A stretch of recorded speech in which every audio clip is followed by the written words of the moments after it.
아멘. 자, 오늘부터의 말씀은 제목은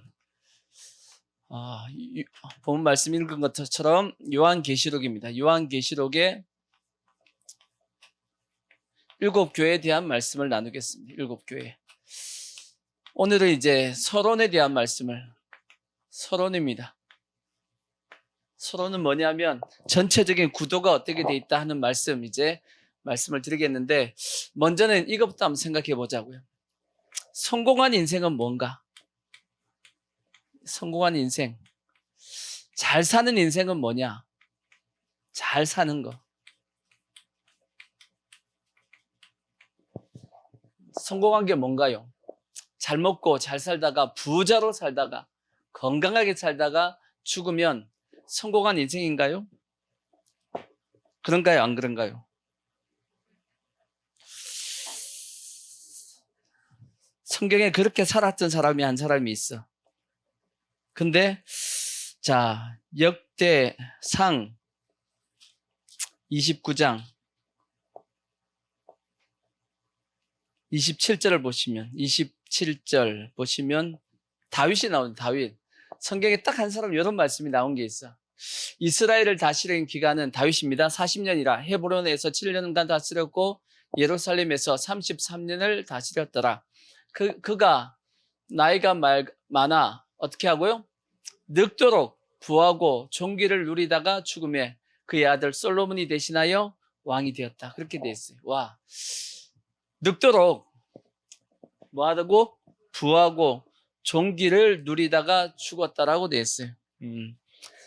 다윗은 그렇다고 해서 세상적으로 살았냐? 그러지는 않죠. 예수 안에서, 하나님 안에서 살다가 저렇게 되면 너무 좋을 것 같은데,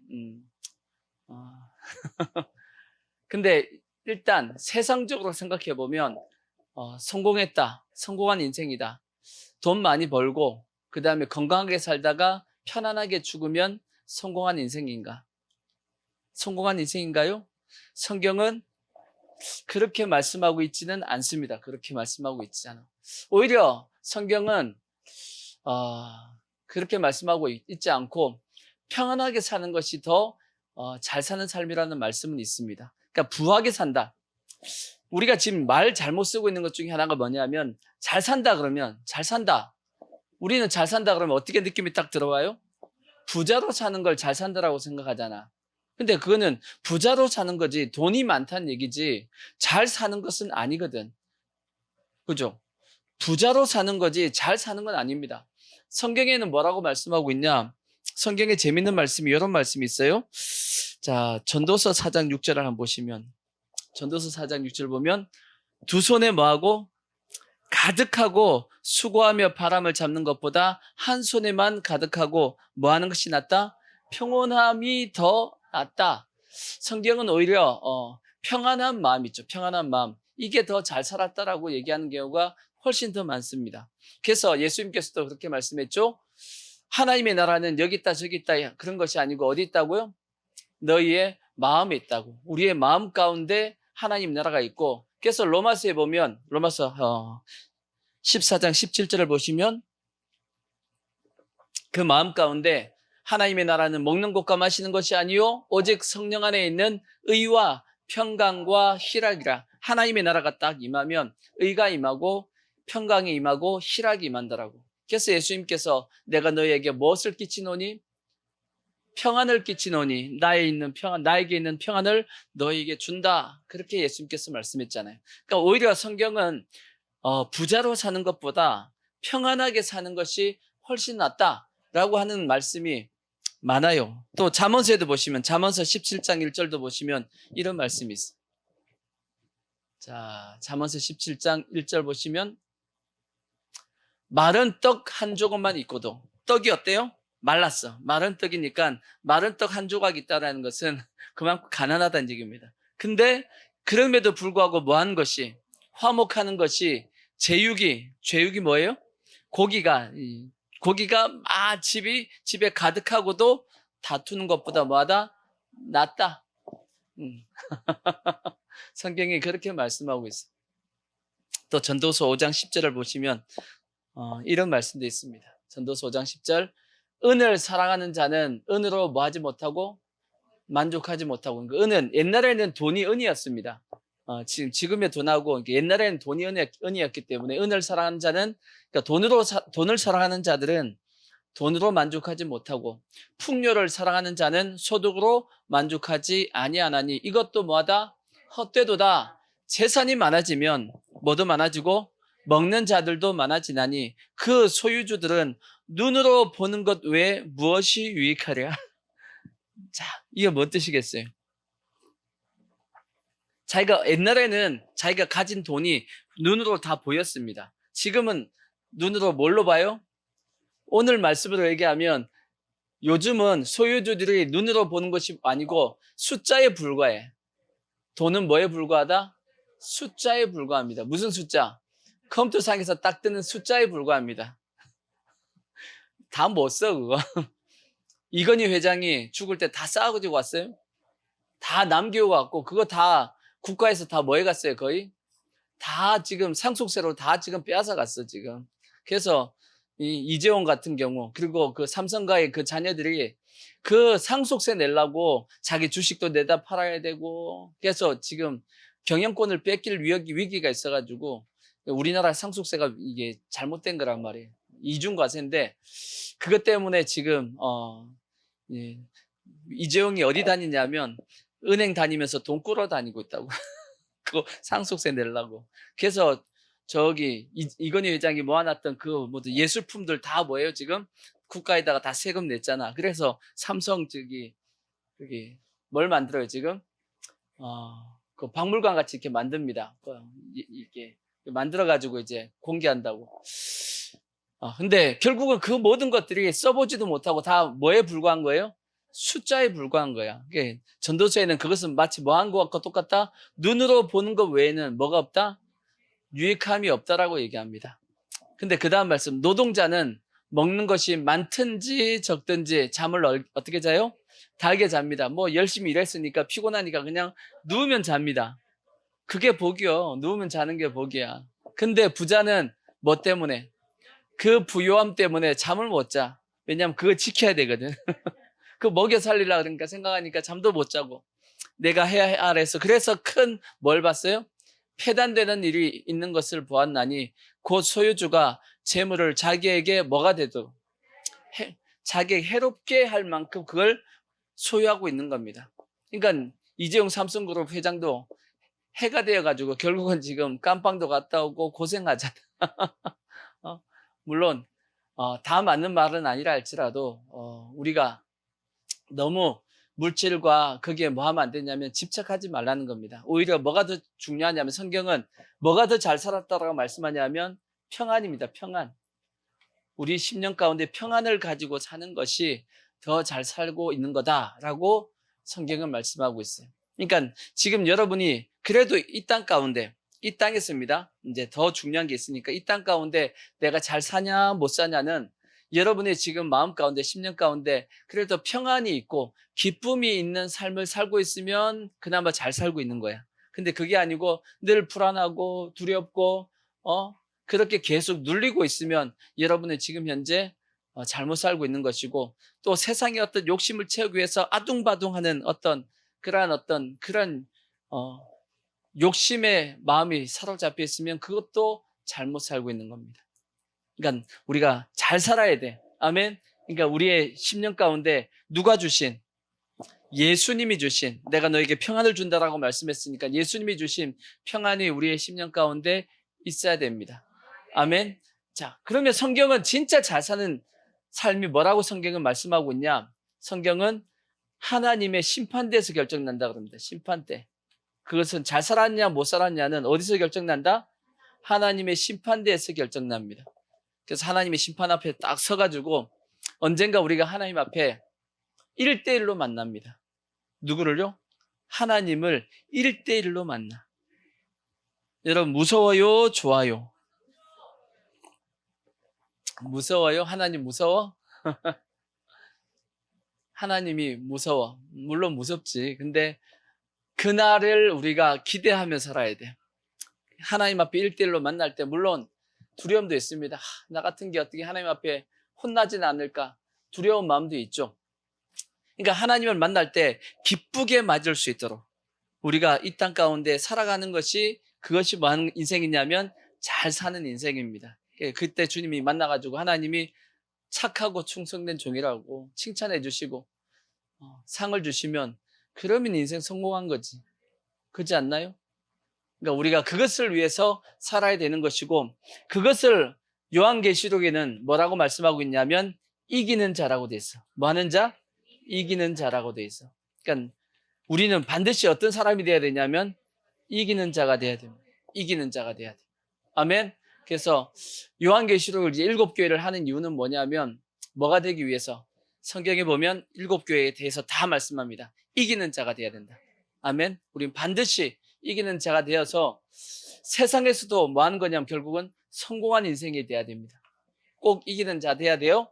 아시겠죠? 자, 그럼 이제 서론에 대해서 이제 첫 번째 말씀을 드리면 요한계시록은 7교회가 자, 에베소, 서머나, 버가모, 두아디라, 그 다음에 사대, 빌라델피아, 라오디게아, 버두사빌라 이렇게 외워요. 이렇게 외우면 이제 7교회인데 이 7교회가 지금은 다 어디에 있는 지역이냐면 지금의 터키입니다. 터키, 소아시아 지역에 있는 저 터키에 있는 유럽하고 아시아하고 연결하는 나라가 있어요. 연결되는 나라가 어디냐면 터키입니다.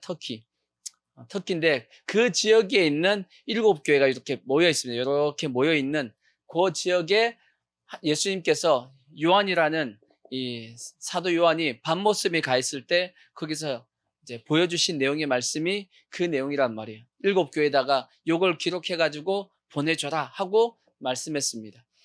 자, 근데 이제 요 7교회를 뭐라고 얘기하냐? 이 7교회를 시대별로도 얘기하고 그 다음에 신앙별로도 얘기합니다. 신앙별로도.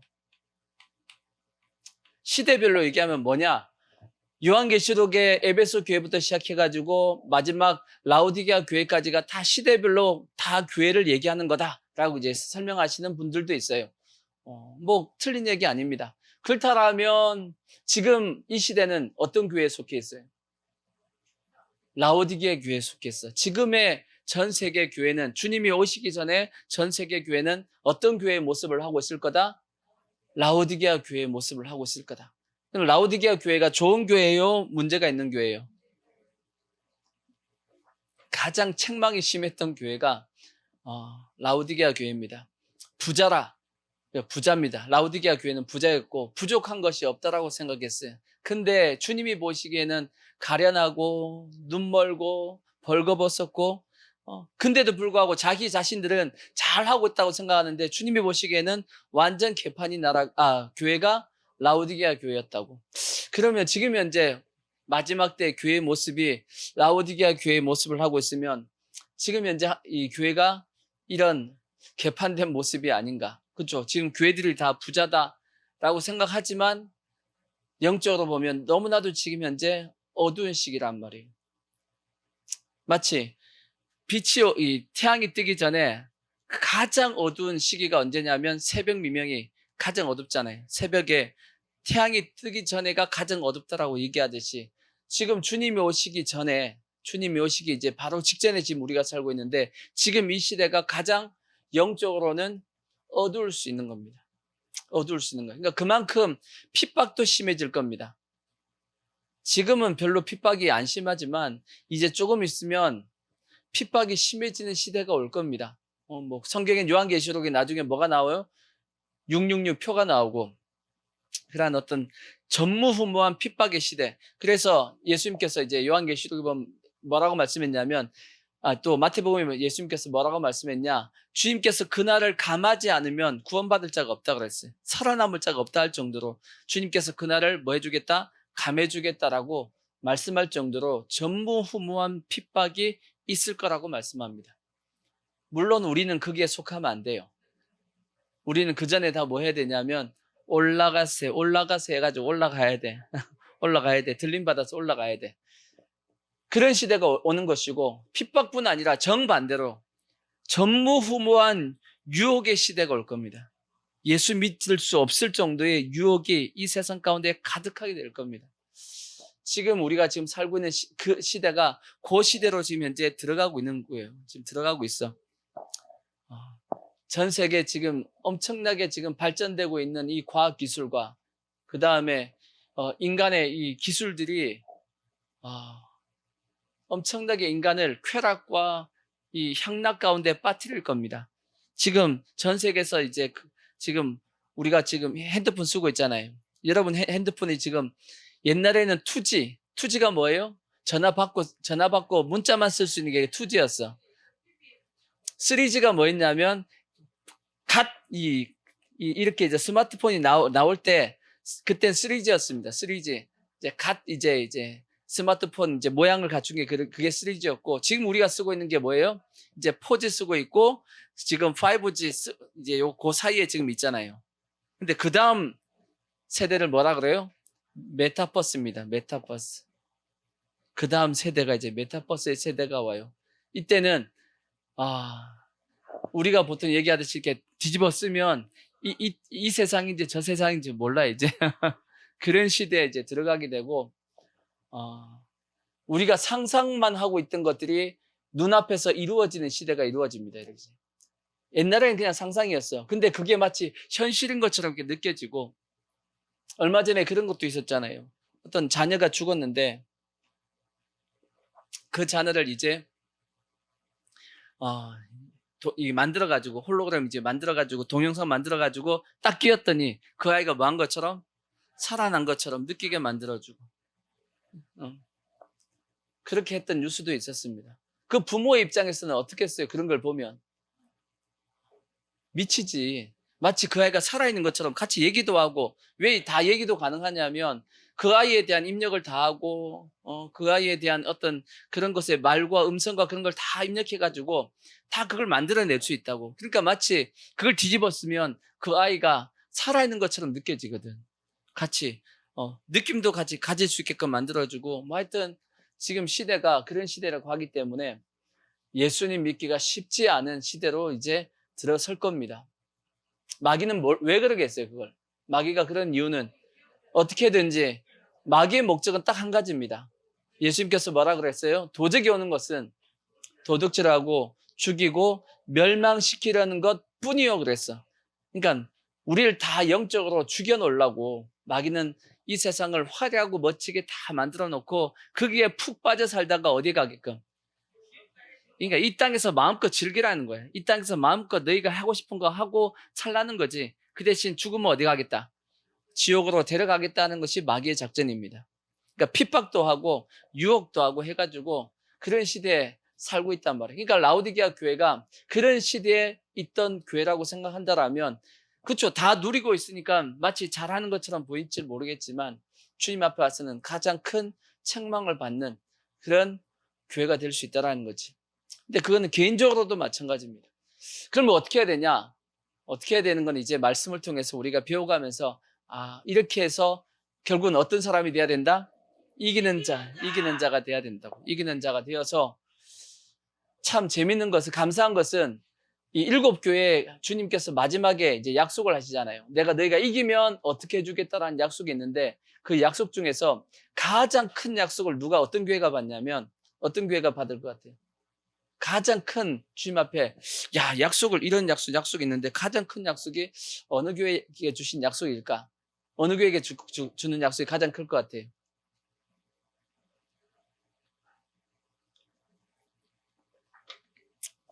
방금 전까지 설명했던 라오디게아 교회. 자, 성경을 보시면 라오디게아 교회 계시록 3장 21절 보시면 얼만큼 하나님께서 라오디게아 교회 이기는 자에게 뭘 주신다 그랬냐면 이기는 그에게는 내가 어디에? 내 보좌에 함께 앉게 하여 주기를 내가 이기고 아버지 보좌에 함께 앉을 것 같게 하겠다라는 겁니다. 우와. 예수님이 자기 옆에다가 앉혀주겠대. 같이 앉혀주겠대. 야, 그러니까 그만큼 핍박과 환란이 라오디게아 교회에 강하고 예수 믿기가 힘들기 때문에 하나님께서 주신 이기는 자에게 주신 축복도 크다는 겁니다. 그러니까 우리는 반드시 뭐 해야 되냐? 반드시 이겨야 됩니다. 아멘. 그러니까 시대별로 생각하면 라오디게아 교회고 신앙별로 생각하면 여러분들이 이제 말씀을 들으면서 나는 어느 교회하고 닮았네? 나는 에베소 교회하고 닮았네? 뭐 서머나 교회하고 닮았네? 사대 교회하고 닮았네? 이렇게 여러분들이 자기 자신을 체크해 보시고 될 수 있으면 좋은 교회, 칭찬받는 교회에 속하시길 바라고. 아멘. 자기 자신의 신앙을 뭐 해보자는 거예요. 점검해 보자는 거지. 점검해 보는 그런 시간을 가지길 바라고. 자, 두 번째, 또 이 요한계시록 7교회에 대해서, 자, 계시록 2장 1절을 보시면 누구에게 말씀하셨냐라는 게 또 중요합니다. 에베소 교회 사자에게 편지하라. 다 보면 이렇게 돼 있어요. 에베소 교회 사자에게 편지하라. 그 다음에 버가모 교회 사자에게 편지하라. 누구에게 편지하라고 돼 있어요? 사자에게 편지하라. 사자에게 뭐 하라고요? 편지하라. 사자에게 편지하라 그래가지고 하는 사자 말고 그 사자가 아니고 다 누구예요? 저 사자는? 목회자입니다. 그러니까 그 교회의 목회자에게 편지하라는 겁니다. 그게 뭔 말씀이냐? 하나님께서 어떤 교회에다가 말씀을 하실 때는 누구에게 말씀하신다? 그 교회 담임 목회자죠. 목회자에게 말씀하셔서 영적 권위를 지키게 만들어 주십니다. 또 이것도 우리가 하나 꼭 기억해야 됩니다. 그래서 목회자가 하나님 앞에 말씀을 받아서 여러분에게 전해드릴 때는 여러분이 그걸 어떻게 들어야 되냐면 뭘로 들어야 되냐? 하나님의 말씀으로 여러분 들어야 됩니다. 아시겠죠? 자, 그렇게 들은 교회가 어디냐면 데살로니가 교회가 있고 베레아 교회가 있다라고 성경이 되어 있어요. 자, 데살로니가 전서 2장 13절 보시면 그런 말씀이 있어요. 이러므로 우리가 하나님께 끊임없이 감사함은 너희가 우리에게 들은 바 하나님의 말씀을 뭐 할 때? 말씀을 받았다 그럽니다. 말씀을 들은 것도 아니고 받았을 때. 좀 느낌이 틀리죠? 말씀을 받을 때에 사람의 말로 받지 아니하고 하나님의 말씀으로 받음이니 맞다 틀리다. 진실로 그러하다. 맞다라는 겁니다. 사도 바울이 말씀을 전하지만 그 말씀이 자기에게서 나온 것이 아니고 어디에서부터 왔다? 하나님에게서부터 왔다라고 지금 얘기하고 있는 겁니다. 그러니까 너희가 그렇게 들으니까 그것이 뭐하다? 진실로 그러하다. 맞다. 이 말씀이 또한 누구에게? 너희 믿는 자 가운데서 역사한다라고 되어 있습니다. 그러니까 우리도 다 어떤 교회처럼 데살로니가 교회 성도와 같이 주님께서 하시는 말씀이 누구에게 전해져서 목회자에게 전해져서 여러분에게 전해진다는 걸 믿고 뭘로 듣자? 하나님의 말씀으로 듣자. 그러니까 마치 이렇게 얘기하면 내 말 잘 들으라고 하는 것처럼 느껴지지만 성경이 그렇게 말씀하고 있고 저도 마찬가지예요. 제가 가끔 이런 얘기 하잖아. 여기서 하는 말씀은 여러분이 아멘하고 무조건 아멘 하셔야 돼. 어디서? 제가 강대상에서 설교할 때 하는 말씀은 여러분 무조건 아멘 하시고 내려가서 하는 말씀은 생각해 봐야 돼. 제가 내려가서 여러분에게 하는 말씀하고 위에서 하는 말씀이 달라요. 왜냐하면 내려가서는 여러분에게 맞춰줘야 돼. 그게 제사장입니다. 제사장은 여러분을 끌어내야 되기 때문에 여러분을 이끌어야 되기 때문에 내려가서 얘기하면 마음이 약해져가지고 여러분에게 맞춰져서 얘기하는데 강대상에서는 이거는 내 마음대로 할 수가 없어. 왜냐하면 하나님의 권위가 여기 있기 때문에 여기서는 하나님의 말씀대로 여러분에게 얘기하고 내려가서는 여러분에게 맞춰져서 얘기합니다. 그래서 여러분은 강대상에서 목사님이 얘기한 것은 하나님의 말씀으로 받으시고 아시겠죠? 내려가서 개인적으로 얘기할 때는 생각을 해봐. 생각을 해봐. 이게 목사님이 나한테 맞춰주려고 한 얘기인지 아니면 진짜 한번 생각해 봐야 돼. 왜냐하면 목회자도 사람이잖아. 사람이기 때문에 여러분이 사정사정하고 힘들다 그러면 그래 맞다 해주지. 위로해 준다고 하지만 또 말씀하고 틀릴 때도 있다고. 그러니까 강대상에서 하는 말씀이 맞아요. 아시겠죠? 이해하고 들으셔야 돼. 그러니까 목사님이 위에서 얘기하고 밑에하고 얘기하고 틀리다고 얘기하면 안 돼. 그건 어쩔 수 없어. 자, 또 베레아 교회도 어떻게 되었냐? 자, 사도행전 17장 11절 보시면 베레아에 있는 사람들은 데살로니가에 있는 사람들보다 더 뭐예요? 더 너그러워서. 옛날 성경에는 신사적이어서 그렇게 신사적이어서 어떻게 간절한 마음으로 말씀을 받았대요. 하나님의 말씀을 어떻게 받아요? 간이 저리도록 이렇게 간절하도록 말씀을 받고 이것이 그러한가 하여 어떻게 했다고요? 날마다 성경을 상고했다라고 되어 있습니다. 그러니까 그만큼 하나님의 말씀을 여기도 받았다라고 되어 있잖아.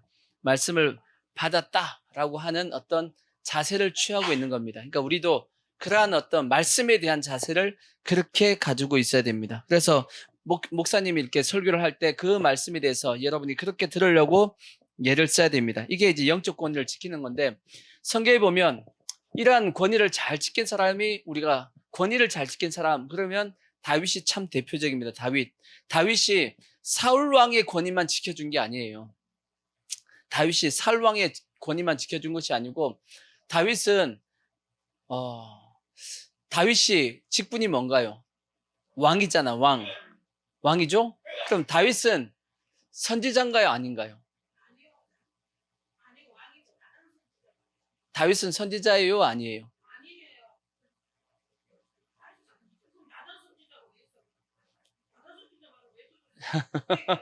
그럼 성경은 다윗은 선지자라고 얘기해요, 아니라고 얘기해요? 성경에는 다윗은 선지자라고 돼 있어.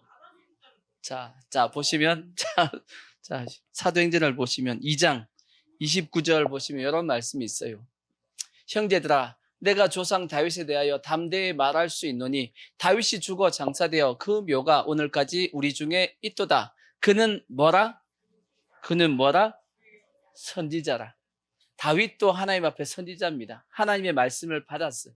그래서 하나님이 이미 맹세하사 그 자손 중에서 한 사람을 그 위에 앉게 하리라 하심을 알고 다윗이 뭘 받은 거예요?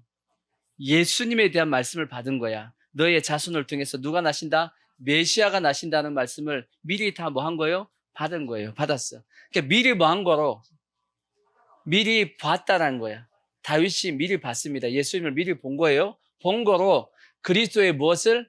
부활을 말하되 그가 음부에 버림이 되지 않고 그의 육신이 썩음을 당하지 아니하리라 하더니 라고 되어 있어요. 그러니까 다윗도 뭐였다? 선지자다.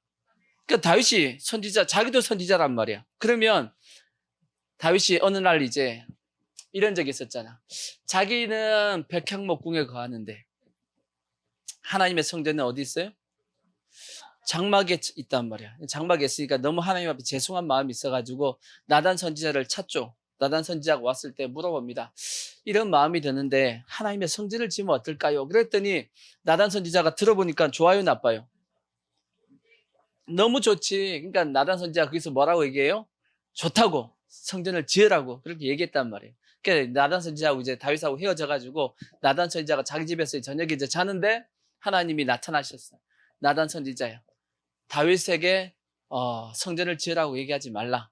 다윗은 지으면 안 돼. 그는 전쟁을 해서 피를 많이 흘렸기 때문에 다윗이 성전 지으면 안 되고 그의 아들을 통해서 내가 성전을 지켜 줄게. 하지만 다윗이 그러한 마음을 가진 것이 너무 내 마음이 좋아. 그래서 너는 다윗에게 이러이러한 축복을 내가 준다고 얘기해라 하고 이제 말씀했단 말이에요. 그 얘기를 이제 나단 선지자가 그 다음날 가가지고 다윗에게 얘기해 줬다고 하나님이 나타나셔가지고 그렇게 말씀하십니다. 했더니 다윗이 그게 어떻게 해요?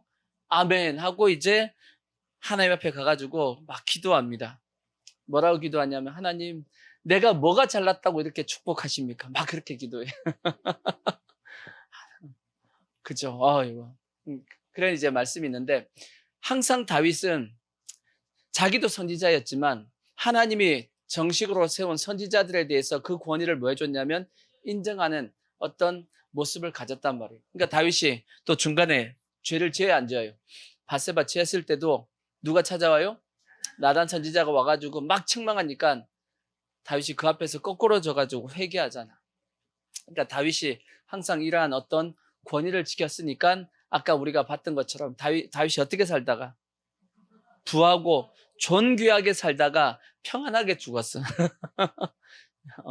다윗처럼 이렇게 부하고 이렇게 존귀하게 살다가 편안하게 죽은 사람이 많지 않습니다. 근데 성경에 그런 말씀이 기록되어 있는 거예요. 근데 이제 문제는 뭐냐면 이렇게 이제 어떻게 보면 권위자가 하나님 앞에 바로 서 있을 때는 괜찮아. 근데 권위자가 문제가 있으면 가끔씩은 하나님은 누구에게도 말씀을 하냐면 아래 권위에게도 말씀을 하긴 합니다. 그러니까 목회자가 하나님 앞에 제대로 안 서 있으면 누구에게 말씀하냐면 성도에게도 얘기할 때가 있어요.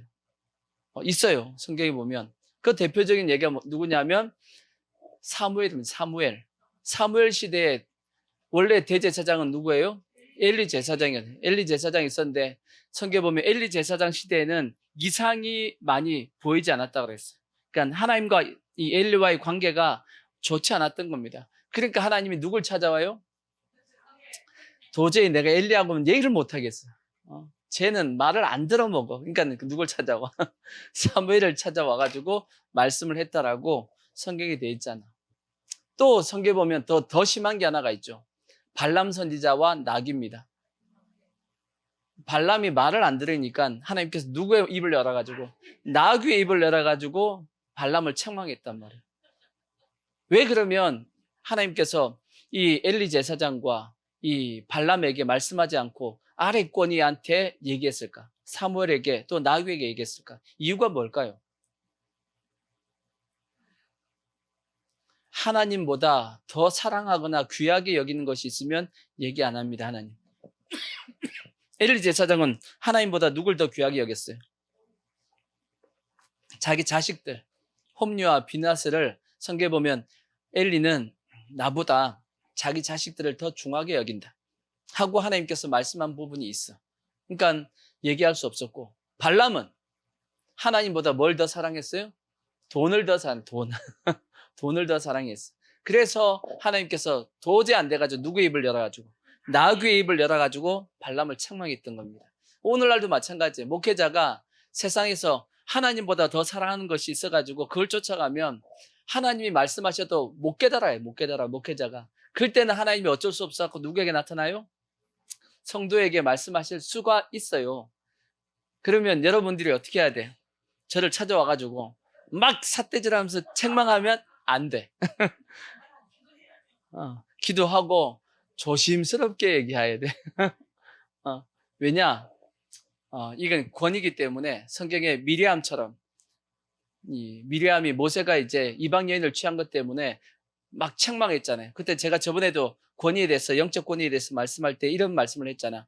절대 해서는 안 될 말이 있다. 기억하나요? 절대 목회자에게 자기 위의 권위에게 절대 하면 안 되는 얘기가 있다. 그게 뭐냐? 자, 한번 보십시오. 민수기 12장 1절을 보시면 절대 하면 안 될 얘기예요. 모세가 구스 여자를 취하였더니 그 구스 여자를 취하였으므로 미리암과 아론이 모세를 비방하니라. 비방했단 얘기예요. 혼냈단 얘기야. 그들이 이르되 여호와께서 뭐라고 얘기해요? 모세와만 말씀하셨느냐? 우리와도 말씀하지 아니하셨느냐? 하매 여호와께서 이 말을 뭐 했더라? 들으셨더라. 그러니까 절대 여러분 목사님한테만 얘기해? 나한테도 얘기한다고 이렇게 얘기하면 안 돼. 여러분한테 혹 얘기한다 말씀하신다 할지라도 여러분들은 뭘 지켜야 돼요? 권위를 지키고 얘기해야 돼. 그러니까 조심해서 얘기해야 돼. 여러분의 신상에 좋아. 진짜 이건 신상에 좋아. 왜냐하면 영적 권위는 조심해야 될 부분이에요. 그러니까 말 조심해야 될 부분이야. 또 비슷한 내용이 어디 있냐면 또 이 민수기 16장 1절도 보시면 고라당입니다. 고라당. 레위의 증손 고핫의 손자 이스라엘의 아들 고라와 르벤 자손 엘리압의 아들 다단과 아비람과 벨레스의 아들 온이 당을 짓고 이스라엘 자손 총회에서 택함을 받은 자 곧 회중 가운데서 이를 믿는 지휘관 250명과 함께 일어나 모세를 거스르니라. 그들이 모여서 모세와 아론을 거슬러 그들에게 이르되 뭐라고 얘기하냐면 너희가 분수에 지나도다.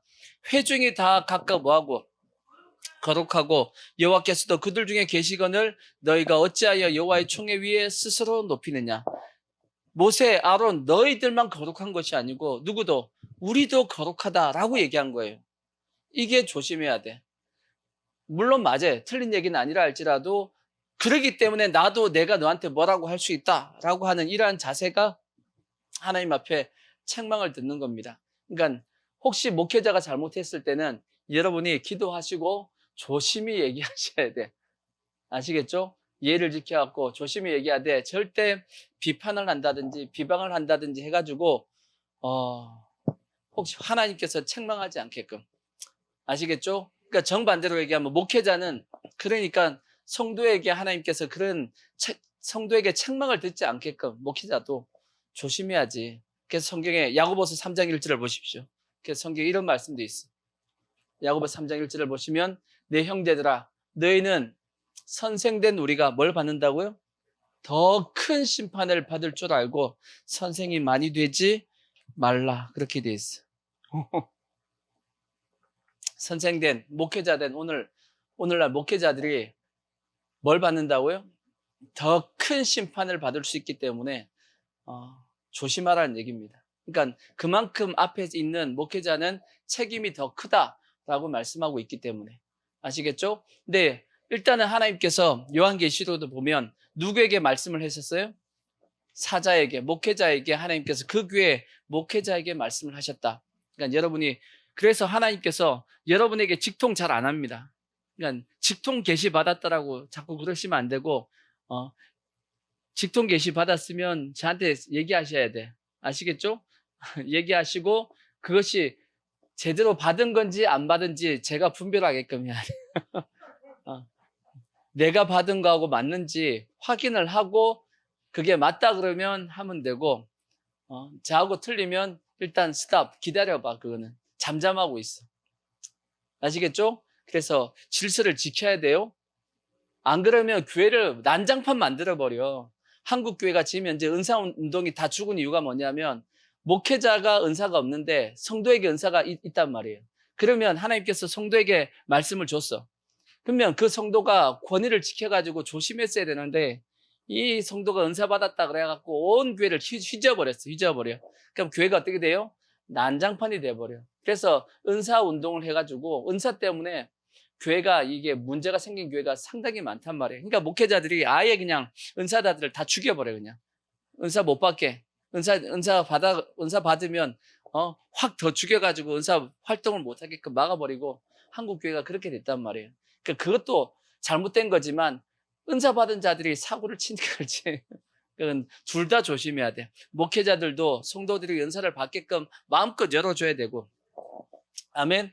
은사자들도 자기의 그 은사에 대해서 잘 성령의 열매 중에서 마지막 뭐가 있어요? 절제가 있잖아. 은사를 권위에 따라서 적절하게 맞게끔 써야지만 하나님께서 은사를 주신 목적이 성경에 뭐라고 말씀되어 있어요? 교회에 뭘 세우기 위해서? 덕을 세우기 위해서, 교회에 유익을 주기 위해서 은사를 줬다고 말씀했으니까 그렇게 활용을 하셔야 됩니다. 아멘. 자, 그 다음 말씀은 또 이 말씀 보면 책망하는 교회도 있잖아. 그럼 예수님께서 막 책망을 했는데 미워가지고 책망했었겠어요? 아니죠. 모든 말씀은 예수님이 사랑하시기 때문에 하신 거야. 뭐 하기 때문에? 사랑하시기 때문에 주신 말씀이야. 꼭 기억하셔야 됩니다. 책망받았다고 기분 나빠가지고 하지 마시고 예수님은 우리를 사랑하시잖아. 그죠? 사랑하시되 얼만큼 사랑했냐? 자기를 죽이기까지 십자가에 못 박기까지 우리를 뭐 하셨냐면 사랑하셨고, 하나님은 얼마나 우리를 사랑하셨냐면 자기의 독생자까지 내어주기까지 우리를 사랑했다라고 말씀했어요. 그리고 또 요한복음 13장 1절에 보면 예수님께서 자기 백성들을 사랑하시되 언제까지? 끝까지 사랑하셨다라고 돼 있어. 아멘. 그러니까 절대 하나님이 우리를 미워하지 않습니다. 어떻게 보면 하나님은 세상에 있는 사람들도 미워하지 않아요. 세상에 있는 사람 미워하고 우리만 사랑하실 것 같아요? 아니요. 세상 사람도 사랑하고 우리도 사랑하십니다. 단지 우리가 더욱더 하나님의 뜻대로 살면 더 많은 하나님의 사랑을 누릴 수는 있어. 그거는 맞는 말씀이에요. 우리가 하나님의 뜻대로 살면 더 많은 하나님의 사랑을 누릴 수 있습니다. 하지만 더 많은 사랑을 누린다고 해서 우리만 사랑하고 저쪽은 안 사랑하냐? 아니에요. 저쪽도 사랑해. 그래서 요한복음 3장 16절 뭐라고 말씀했어요? 하나님이 세상을, 그렇죠? 세상을 사랑하셨어. 세상 마귀를 사랑한 게 아니고 세상에 있는 세상에 있는 이 인간들을 사랑하셔가지고 누굴 보내주셨어요? 독생자 예수님을 보내주셨다고. 아멘. 그러니까 하나님은 세상의 모든 사람들 다 어떻게 보시냐면 탕자로 보시는 거예요. 탕자.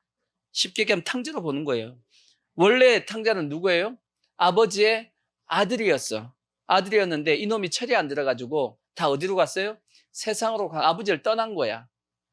근데 떠난 그 아들에 대해서 하나님은 늘 어떻게 생각해요? 아버지는 돌아오기를 기다리고 있는 것처럼. 아멘.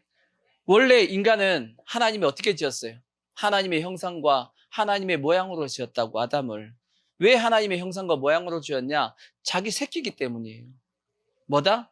자기 새끼다. 그렇죠? 내 새끼는 누굴 닮아요? 나를 닮은 거지. 내 새끼가 이웃집 아저씨 닮으면 안 된단 말이야. 내 새끼는 반드시 누굴 닮아야 돼요? 나를 닮아야 돼. 인간이 누굴 닮았어요? 하나님의 형상과 모양으로 닮은 건 당연한 겁니다. 그러니까 이 땅에 있는 모든 인간은 다 누구의 자녀냐? 하나님의 자녀가 맞단 말이야. 근데 누구한테 속아가지고, 마귀한테 속아가지고 다 아버지를 뭐 한 거예요? 떠나 있는 겁니다. 떠나 있는 거야. 그래서 저 떠나 있는 저 영혼들을 어떻게 되냐? 다시금 돌이키게 해서 돌아오게끔 하나님은 기다리고 있는 거야. 그러니까 아버지가 떠나 있는 탕자를 미워하고 있어요? 아니지. 떠나 있는 탕자라 할지라도 늘 기다리면서 사랑하고 있어. 언제든지 돌아오길 기다리고 동고 밖에서 이렇게 기다리고 있다고. 그게 하나님의 마음이듯이 하나님이, 여러분 절대 하나님이 우리를 미워한다라고 생각하면 안 돼. 제가 자주 말씀드리잖아. 하나님의 마음은 우리가 어떻게 알면 가장 가깝냐, 이 땅에서 엄마의 마음을 보면 가장 가깝게 알 수 있다고. 엄마가 자식이 속을 엄청나게 썩이잖아. 그래도 엄마는 누구 생각만 해요?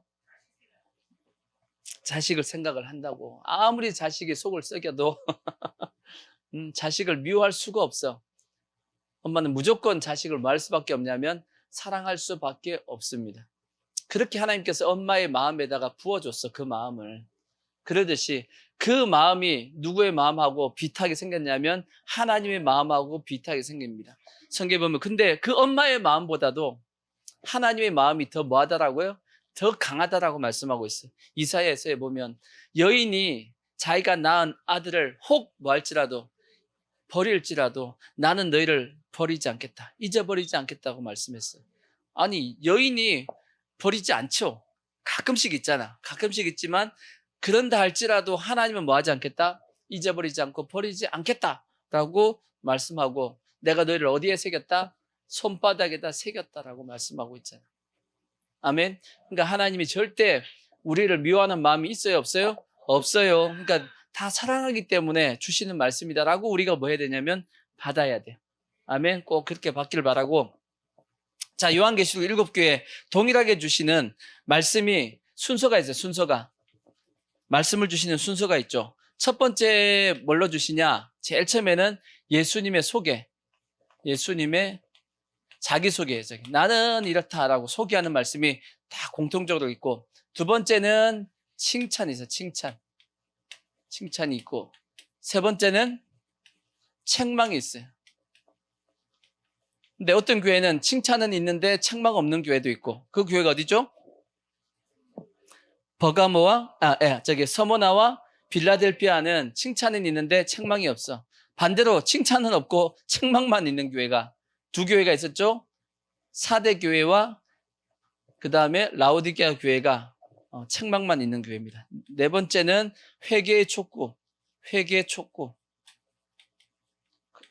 변화를 요구하는 어떤 그런 말씀이 있고, 그 다음에 다섯 번째는 이기는 자에게 주시는 축복, 은혜가 기록이 되어 있습니다. 그러니까 다 이렇게 되어 있어요. 다 이렇게 예수님에 대한 소개, 칭찬, 책망, 회개 촉구, 그 다음에 이기는 자에게 주는 축복, 이렇게 되어 있는데, 예수님에 대한 소개를 보면 이제 다음 주부터 말씀드리겠지만, 예수님이 그 교회에 딱 나타나실 때 어떤 모습으로 나타난지를 딱 보면 그 교회가 뭐가 필요한지가 다 나와요. 딱 보면 그 교회에 가장 필요한 모습으로 예수님이 딱 나타나. 가장 그 교회에 필요한 모습으로. 그러니까 하나님은 우리의 모든 걸 다 뭐 해놓으셨냐면 다 예배해 놨어요. 다 예배해 놨다라는 겁니다. 단지 우리가 뭐 하니까 그걸 몰라가지고 근데 하나님이 우리의 모든 걸 다 예배해 놨어. 가장 우리에게 필요한 것을 다 그 모습을 가지고 딱 나타나신단 말이에요. 그러니까 우리는 좀 더 하나님을 뭐 해야 되냐면 알라고 노력을 해야 됩니다. 그래서 성경은 호세아서에 보면 힘써 뭐 하라고요? 힘써 여호와를 알라고 말씀했죠. 그러니까 우리는 힘써 하나님을 알라고 노력을 해야 돼, 안 해야 돼요? 노력하셔야 돼. 만약에 하나님을 모르는 모든 이 지식은, 자, 수요일날 말씀드렸는데, 하나님이 없는 모든 지식은 다 뭐냐면 거짓입니다. 거짓. 한번 생각해 봐요. 이 땅에서 가지고 있는 이 우주가 어떻게 만들어졌어요? 우주가 어떻게 만들어졌어요? 이 세상이 어떻게 만들어졌어요? 성경은 말씀으로 만들었다고 되어 있죠. 근데 세상은 뭐라고 얘기해요? 빅뱅 아시죠? 빅뱅? 이 우주에 가스층이 있었는데 뻥 터져가지고 이 우주가 만들어졌다 그러는데, 어떻게 뻥 터졌는데 어떻게 다 동그랗게 터져? 어떻게 다 동그랗게 터지냐고. 그리고 그 동그랗게 터진 것도 희한한데, 그게 어떻게 다 어떤 질서를 가지고 다 움직이고 있어. 우리가 이렇게 천체 망원경을 통해서 이렇게 관찰하잖아요. 관찰하는데 그 행성이 항상 그 위치에서 그 질서를 가지고 딱 움직이고 있다고. 그러니까 그게 무슨 성이다라고 다 기록할 수 있는 거지. 왜냐하면 질서를 가지고 있기 때문이에요. 질서 없이 중구난방으로 움직이면 저게 그놈인지 저게 그놈인지 알 수 있겠어, 모르겠어? 모르지. 그러니까 이거 말이 안 되잖아. 뻥 터졌는데 어떻게 다 질서를 가지고 움직이고 있냐고. 질서가 있다는 것은 반드시 뭐가 있다는 뜻이에요? 누군가가 만들었다는 얘기예요. 그렇죠? 그러니까 하나님이 없으니까 세상이 가지고 있는 지식은 다 거짓이란 말이에요. 인간이 어떻게 만들어졌어요?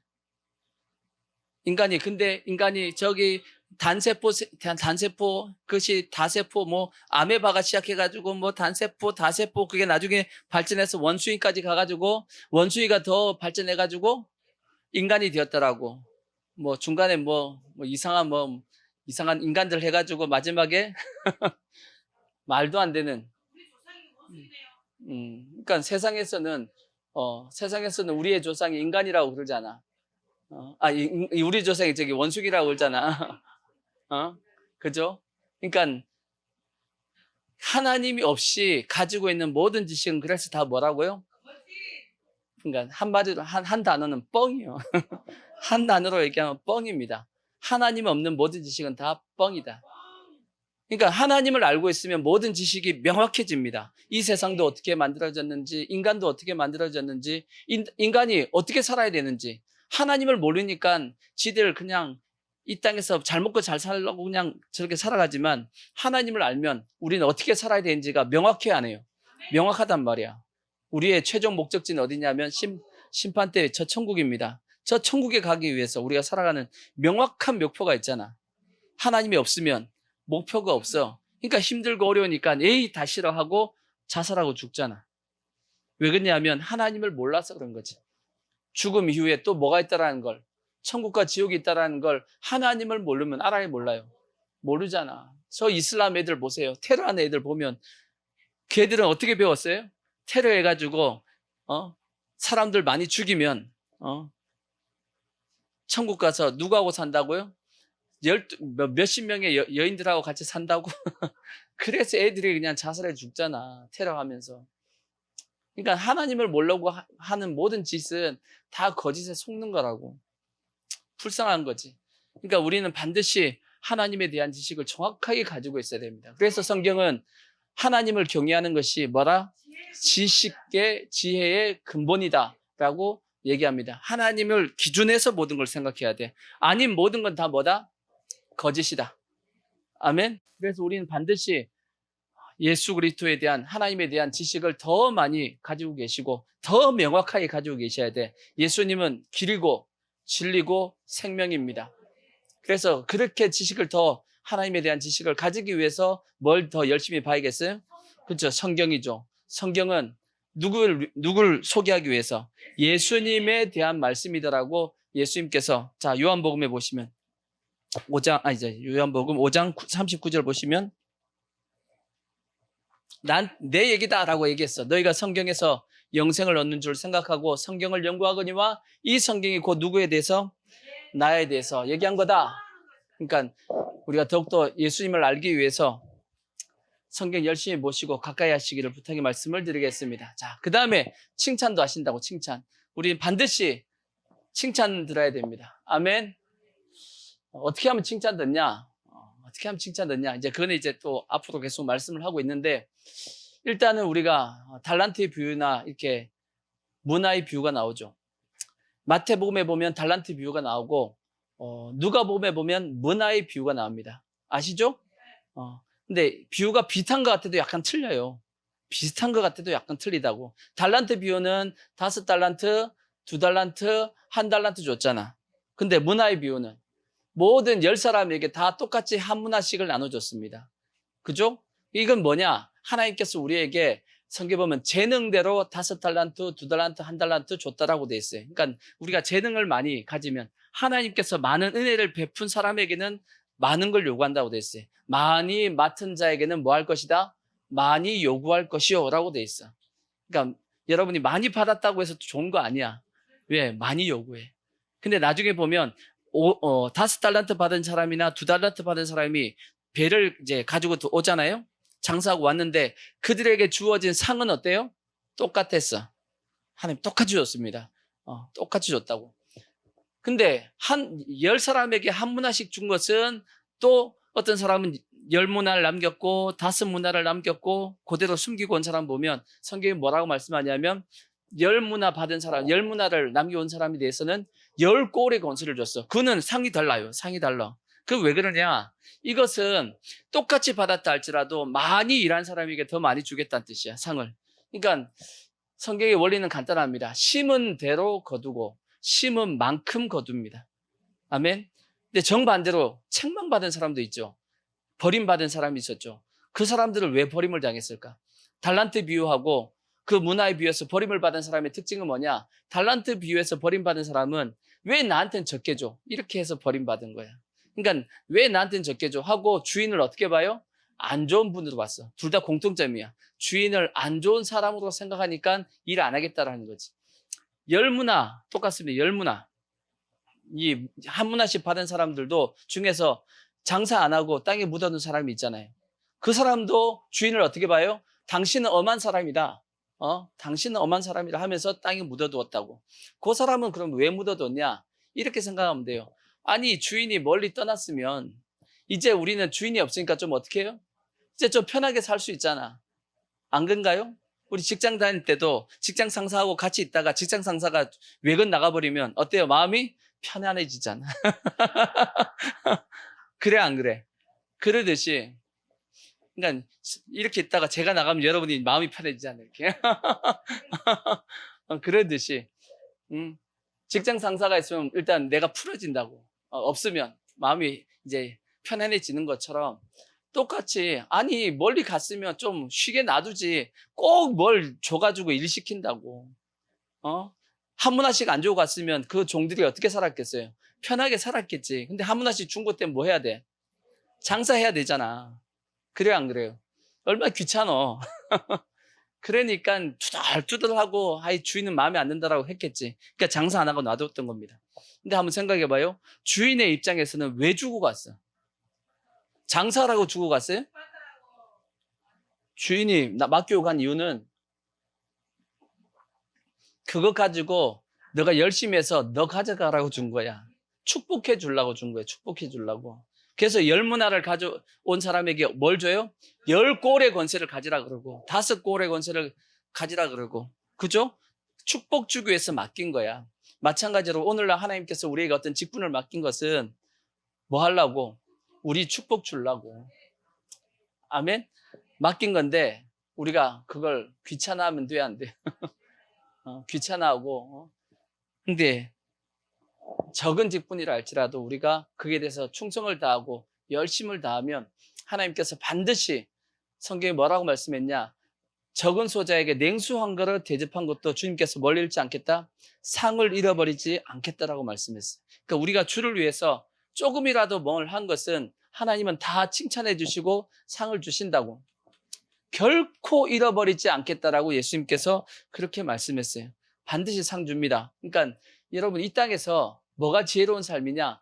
어떻게 하든지 천국의 상을 많이 쌓아두려고 노력하면서 사는 것이 그게 지혜로운 거예요. 그게 칭찬받는 짓이고 상 받는 짓이야. 반대로 얘기하면 책망도 들을 수 있어야 돼요. 아시겠죠? 책망 들을 수 있어야 돼. 책망 받았다고 그래가지고 삐지면 돼, 안 돼요? 근데 삐져요, 안 삐져요? 어, 어, 삐진다면 삐지지 말고 제발. 주님이 왜 책망한다고요? 사랑하기 때문에. 사랑하기 때문에 책망하는 거고, 히브리서 12장에 보면 만약 징계하지 않는 아들은 사생자라 그랬어. 친아들 아니니까 징계 안 하지. 친아들은 반드시 부모가 뭐 하냐면 징계합니다. 채찍을 가합니다. 이러면 안 돼. 왜? 때려도 뭐 할 걸 아니까. 집을 안 나갈 걸 아니까. 왜? 친아들이니까. 때리면 집을 나가. 그러면 그건 뭐예요? 우리 아버지가 아니라고 생각하니까 튀어나가는 거예요. 그러니까 하나님이 우리를 책망하십니다. 아멘. 성경도 하나님의 말씀에 보면, 자, 디모데후서를 보시면 그렇게 말씀해요. 3장 15절 보면 책망한다고 돼 있어. 또 어려서부터 성경을 알았나니 성경은 능히 너로 하여금 그리스도 예수 안에 있는 믿음으로 말미암아 구원에 이르는 지혜가 있게 하느니라. 모든 성경은 하나님의 감동으로 된 것으로 교훈도 주지만 뭐도 해요? 책망도 한다고. 책망. 성경에는 책망이 있어. 아멘. 책망이 있으니까 반드시 책망을 받을 수 있는, 그러니까 책망을 받을 수 있는 수준의 신앙이 됩시다. 아멘. 책망을 받을 수 있는 수준의 신앙이 돼야 돼. 그 다음에 이제 책망하셨으니까 이제 뭘 하는 거예요? 회개를 촉구합니다. 이제 회개해야지. 아멘. 근데 회개에 대한 세 가지 반응이 있다 그랬죠. 이 말씀에 대한 세 가지 반응. 그게 뭐냐면, 찔려? 어떻게 했어요? 어찌할꼬 하는 사람이 있고, 아, 주님, 제가 어찌하면 좋겠습니까? 하는 사람이 있고, 어떤 사람은 확 찔렀더니, 성경 보니까 이를 갈건을 그렇게 돼. 이를 부득부득 갈아가지고 스데반을 어떻게 해요? 돌로 쳐 죽여버렸어. 그러니까 공격하는 사람이 있고, 또 찔렀더니 피해서 지나가는 사람이 있어. 하나님의 말씀을 요리조리 피해가지고, 피해서, 그럼 하나님의 말씀은 요리조리 피하면 어디까지 피할 수 있어요? 이 땅에서는 다 피할 수 있어요. 근데 어디서 피할 수 없는 곳에서 막다른 골목에서 딱 한번 만나요. 그게 어디냐면 심판대야. 그때는 피할 수도 없어. 막다른 골목이야. 그때 만나면 안 돼. 하나님의 어떤 책망의 말씀이 그때 만나면 안 됩니다. 그 전에 뭐 해야 되냐면 반드시 회개해야 돼. 그러니까 이 땅에서 반드시 회개하고 천국 가야지. 회개 안 하고 이 땅에서 회개 안 하고 천국 이제 저기 심판대 앞에 쓰면 혼난단 말이에요. 혼난다고. 심판대가 두 개입니다. 성경에는 백보자 심판이 있고, 이거는 이 땅에 태어난 모든 사람들 다 심판받는 것이 백보자 심판입니다. 근데 또 하나의 심판대가 있는데 그건 뭐냐면 고린도후서 5장 10절에 보면 그리스도의 심판대, 그리스도의 심판대, 예수님의 심판대 앞에 우리가 서게 됩니다. 그때 뭐하냐? 우리가 이 땅에서 선악간에 행한 것에 따라서 하나님 앞에, 예수님 앞에 심판을 받는다고 돼 있어요. 자, 보세요. 고린도후서 5장 10절을 보시면 그렇게 돼 있다고. 이는 우리가 다 반드시 다 한 사람도 빠짐없이, 예수 믿는 사람 한 사람 빠짐없이 다 반드시 어디에? 그리스도의 심판대 앞에 나타나게 되어 각각 선한 것, 선에 대해서 또 악에 대해서 그 몸으로 행한 것을 따라 하나님 앞에 상을 받는다고. 아니면 책망을 듣든지. 그러니까 심판대 앞에 가서 칭찬 들을 수 있게끔 우리가 하고, 이 땅에서는 어떻게든지 뭐 해야 되냐면 책망 들으면 빨리 뭐 해요? 회개해야 돼. 피하지 마시고. 오늘날 성도들이 완전히 미꾸라지야. 오늘날 성도들이 다 뭐라고요? 미꾸라지 과야. 요리조리 아주 잘 피한다고. 머리가 좋아가지고, 요즘 성도들이 머리가 좋아가지고 피할 때가 많아가지고. 근데 좋은 게 아닙니다. 책망도 들을 수 있는. 그래서 언제든지 여러분 자기 자신을 돌아보려고 애를 쓰는 삶을 살아야 돼. 언제 돌아봐야 되냐? 일단 기도할 때 돌아봐야 돼. 하나님, 기도하면서 내가 한 말, 그죠? 내가 한 말, 내가 한 행동들, 혹시나 내 말과 내 행동을 통해서 누군가에게 상처를 주거나 아프게 한 게 없는지 돌아보고, 내가 또 하나님의 말씀하고 잘못된 어떤 말과 행동을 한 것은 없는지 돌아보고, 자꾸 매일마다 우리가 여러분 뭐 교회 와가지고 뜨겁게 기도하지 않는다 할지라도 여러분이 집에서든지 어디서든지 그러니까 돌아볼 수 있는, 아시겠죠? 하고 여러분 최소한 그날 했던 말과 행동에 대해서 저녁에 안 되면 누워서라도 이렇게 누워서라도 생각을 하면서 내가 혹시 잘못된 거 없나 하고 돌아보고 회개하고 주무셔. 그날 죄에 대해서는 그날 처리하고 넘어가는 게 신상의 좋아. 아시겠죠? 그렇게 하셔가지고 절대 요리조리 피해 다니지 마시고 반드시 회개해야 됩니다. 그 회개가 뭘로 만드냐면 이기는 자가 되는 거야. 회개하는 사람이 무슨 자가 된다? 이기는 자입니다. 회개 안 하면 이기는 자가 아니고 진 자가 된다는 얘기지. 그러니까 회개하는 자는 이기는 자가 되어서 뭘 받는다? 하나님의 축복된 약속을 받게 된다고. 아멘. 그래서 우리 모든 성도들은 반드시 다 뭐 해야 되냐면 이기는 자가 돼야 됩니다. 이기는 자 되기 위해서는 칭찬도 들을 수 있어야 돼, 실제. 근데 문제는 칭찬했다고 또 교만해가지고 지 잘났다고 또 하면 안 되고 칭찬도 들을 수 있는 수준이 돼야 돼. 교회는 그래서 칭찬도 하기도 힘들고 책망도 하기도 힘들어. 칭찬하면 교만해가지고 또 날리고 책망하면 또 시험 들었다 그래가지고 교회 안 난다 그러고 참, 제발 좀 그러지 마시고 아시겠죠? 그러니까 칭찬도 들을 수 있는 신앙, 책망도 들을 수 있는 신앙, 혹 책망을 들으면 속히 뭐 하자고? 회개하고 그래서 이기는 자가 되어서 그게 인생을 뭐 한 사람이냐면 승리한 사람, 인생을 잘 산 사람이야. 우리 모든 성도들이 이제 앞으로 이제 요한계시록 이제 7교회에 대해서 말씀을 나누면서 칭찬도 있고 책망도 있을 겁니다. 우리가 그 말씀을 들으면서 자기 자신을 돌아보고 회개하고 그래서 바른 모습으로 이제 다 돌이켜가지고 꼭 승리자, 이기는 자가 되어서 꼭 이 인생을 성공한 인생이 꼭 되어지시기를 주의 이름으로 축원의 말씀을 드리겠습니다.